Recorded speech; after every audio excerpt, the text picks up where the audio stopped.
Grab mics before we get to the question. This is being carried live. Raise your hand, we'll get around to you. Well, first of all, I want to thank our students. I thought the teal shirts was awesome, and I thought the way the crowd responded to our team was special. But honoring our survivors was really neat that our students did it.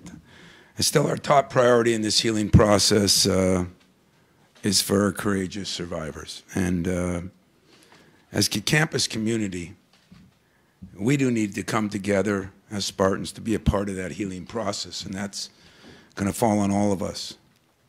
As far as the reports today, we will cooperate with any investigation going forward as we have always done. And that's about all I have to say about it.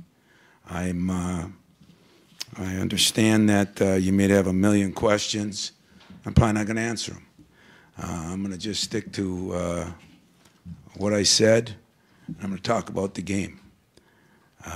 In the game, it was an interesting day to kind of look at our players, and you know, there were a lot of things swirling around today, and I was a little worried about whether they could stay focused in on the task at hand, and they did a pretty good job of it. I thought we got great play out of Bridges again early. I thought Wisconsin, give them credit, guard did a heck of a job at halftime. I thought we were a little complacent at the start of the second half after, you know, playing pretty well in the first half. And, you know, we didn't play as well in the second half. I thought Jaren Jackson, you know, did have a bunch of blocks. So did Nick Ward. Jaren set a record. You know, the last guy that had that record was Ken Johnson. That was my first year here. He was a fifth-year senior. So I was very impressed with Jaren doing that. But he struggled a little bit shooting the ball. I thought Cassius Winston went through a little bit early, then came down and hit some big threes late, and that was a big difference in the game. So our rebounding was good. Our shooting percentage was pretty good. Our free throw shooting was pretty good. And the only negatives I saw is we had 3 turnovers at halftime. In the second half, we had 10. And I thought Nick Ward, it was 10 rebounds, 10 points in the first half. Maybe we didn't get him the ball enough in the second half. So questions? Coach, has the last week changed your mind at all about Luann Simon? I'm not going to answer any questions concerning that. I'm going to stick to, you know, worrying about the survivors. I really am. And I'm just, it's just, you know, I tried to say what I could say last week, and I'm saying what I can say this week, and that's about all I'm going to say right now is I'm going to stick with the survivors. I'm going to try to do my part in helping them heal, and that's what I'm going to do. Tom, 2 things, even if you want to answer. Reaction to Mark Hollis retiring and reports that you are going to retire. Well, I'm not going anywhere in my mind. I'm definitely not retiring. And, you know, it's, there's a lot of things that happened today that, you know, are part of life. And I'm going to worry about my team. I'm going to worry about the survivors. And I'm going to worry about what I do, and I have no plans on doing that. Tom, earlier Mark D'Antonio refuted some of the claims that were in that Outside the Lines report, calling them false. Do you dispute anything that you read in that report? You know, I've seen the report. You know, it came out a little late for me. It's been an interesting 2 days with the things that have gone on and still trying to prepare for a game. So I'll hold judgment on that until I really get a chance to sit down and look at everything, to be honest. Can you say how and when you learned about some of the sexual assaults that have occurred with your team? No, I gave you my statement, and I'm going to kind of stick with it. Over here, on a young team where you've been looking for maturity, the fact that they were able to, with all the distractions, keep it together, was that a step forward tonight for them? Well, I told them that this is one of the things in life that you have to deal with, and everybody talks about academics. There's no book for, you know, these things, and players have to learn how to make adjustments and you know, with whatever noise is out there, you know, from all the whole year. I mean, I've been saying that about Twitter since about 7 years ago, you know, and that hasn't changed any for me. Tom, I did want to ask along those lines. You mentioned about you were concerned how they would react with everything going around. Did you make a point, whether last night or today, of speaking with them to say, hey, this is all going on. If you have any issues, talk to us, or I guess how did you approach it with those guys so that they? I did say exactly that. I said, if you're concerned about anything, you know, don't be afraid to talk to me. But I said, just let me worry about what I worry about, and you guys just worry about the game and the survivors. And we've kind of really tried to stick with that, and that's what we're going to stick with. Coach, trustees, students, others, in addressing the survivors and the campus, have said there needs to be a change in the culture here after the revelations about sexual assault. What are your thoughts about that?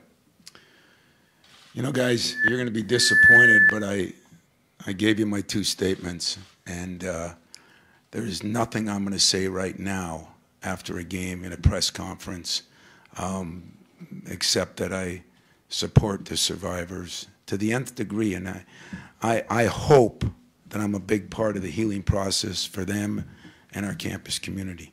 That's what I hope I can do here, since I've been here longer than anybody. Yes. Tom, just to clarify, given the significant change in leadership from the president's office to Mark, who are you kind of answering to right now as a boss or a superior or whatever it might be? Who am I answering to? Probably my wife.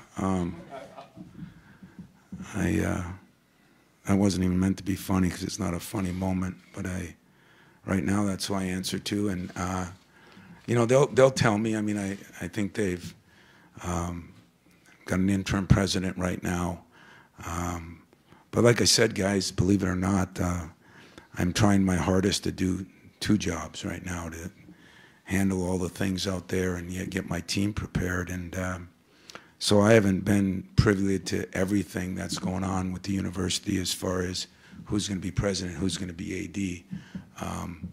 That would be a shame for us to be worrying about that when we got to worry about, you know, what these students and people have been through. And our survivors are where I'm going to just leave it at.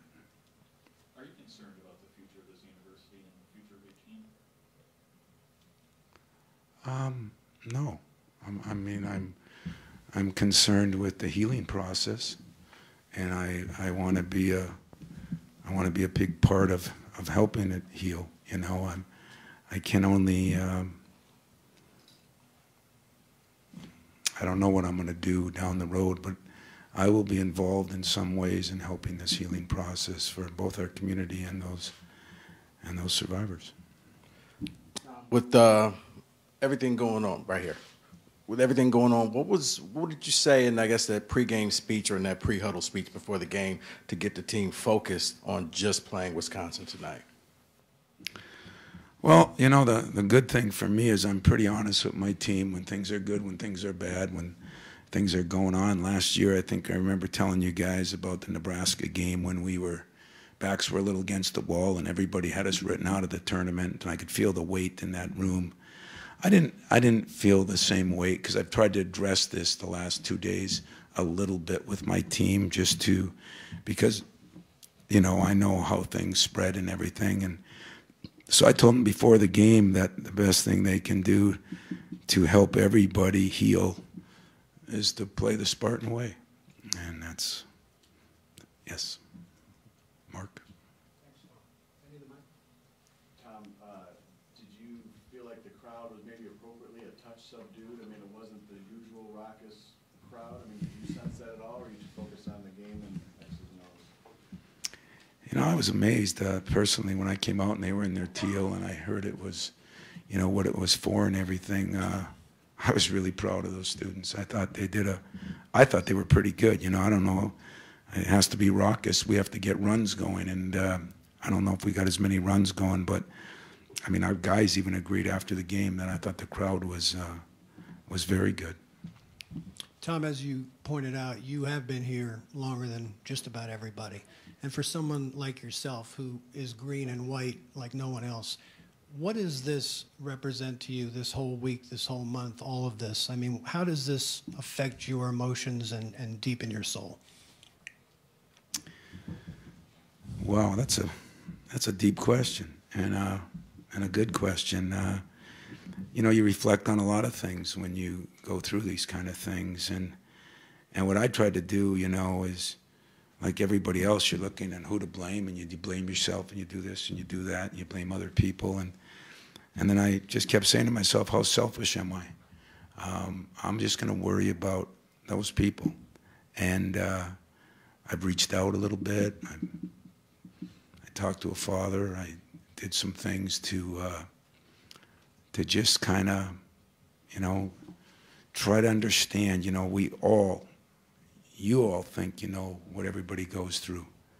I don't think anybody had a clue what anybody went through, because this horrific thing has not happened here before to many of us. So I just kept reminding myself that instead of being selfish in a basketball game, I got a team to coach. Instead of being selfish in my own thoughts, or, you know, even thinking about all the things, the time I've been here, I just kind of said, you know what, I'm going to worry about them and a little bit, you know, on how